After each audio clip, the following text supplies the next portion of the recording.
네, 저는 1992년 합동신학대학원에 입학을 해서 신학 공부를 시작을 했습니다.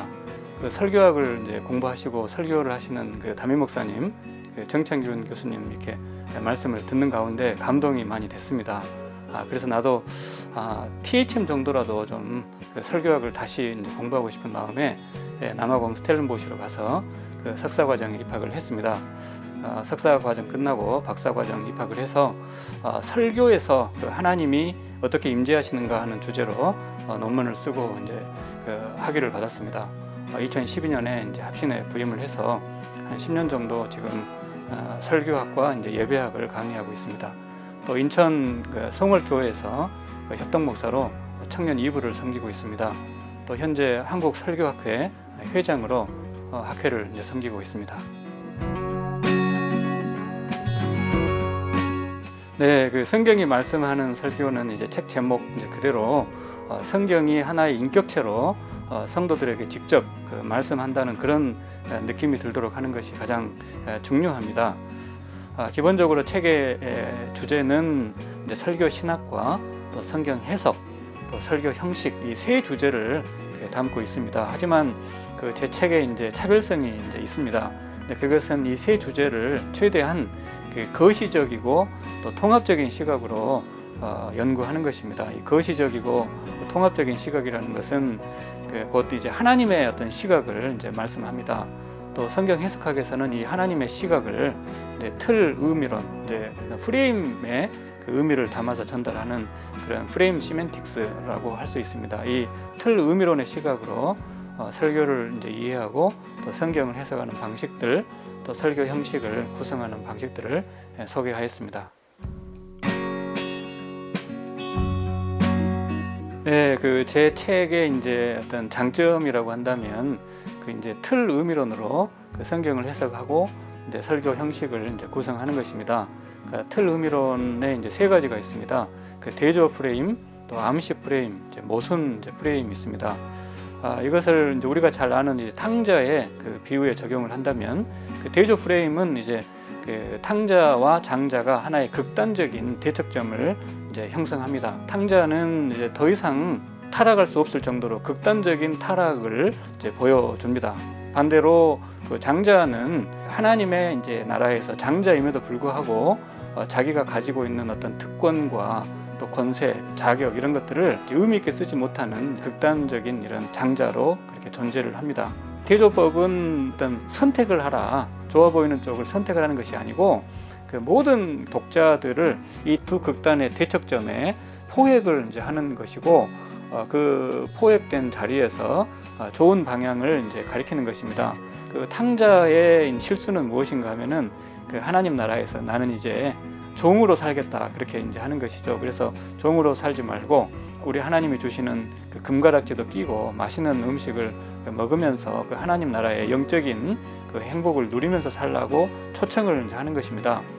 반대로 이제 장자는 하나님 나라의 장자로 부름을 받았음에도 불구하고 책임감과 막중한 사명감 때문에 그것을 누리지 못합니다. 그래서 장자한테는 일종의 탕자 같은 삶, 하나님께서 나에게 주시는 은혜를 정말 흥청망청이라도 누리고 또 자기가 가진 은혜를 다른 사람들에게 나누어주는 삶을 살라. 그래서 틀 의미로는 이제 대조와 암시를 통해서 우리를 어디로 인도하는가? 모순으로 인도합니다.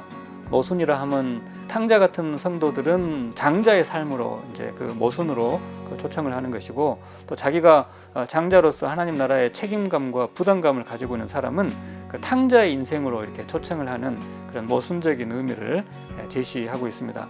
제가 생각하는 복음적인 이제 설교는 이렇게 성경이 이 하나님의 시각으로 대조와 암시 또 모순을 이야기하는 이제 하나님의 시각을 가지고 성경을 해석하는 것입니다. 그리고 성도들한테도 그러한 시각을 열어주는 설교가 참 좋은 설교가 아닐까 이제 그런 생각을 합니다. 네, 뉴 미디어 시대의 효과적인 설교 관련해서 두 가지를 말씀드리고 싶습니다. 첫 번째는 이제 뉴 미디어 시대에는 그동안 인류 문명의 역사가 곧 소통의 역사였습니다.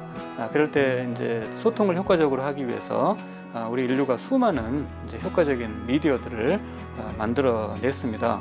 문자라든지 또 전자매체, 온라인, 지금은 가상세계까지 다 만들어냈습니다. 하지만 어떤 것이 효과적인 설교냐라고 할 때 첫 번째로 중요한 것은 이 설교에서 가장 중요한 미디어, 말씀 전달의 수단은 그 설교자 자신입니다. 하나님은 설교자의 어떤 인격, 또 설교자의 어떤 영적인 깨달음, 설교자가 가지고 있는 어떤 장점이나 또 한계, 의식, 나는 이런 것이 부족하다라고 하는 아쉬운 마음들, 절박감, 그런 것들이 또 이제 기도가 되고 해서 하나님이 설교를 위해서 사용하시는 최고의 미디어는 그 설교자 자신이다. 그런데 이렇게 많은 이제 뉴 미디어가 소개가 되고 있는데 어떻게 할 것인가?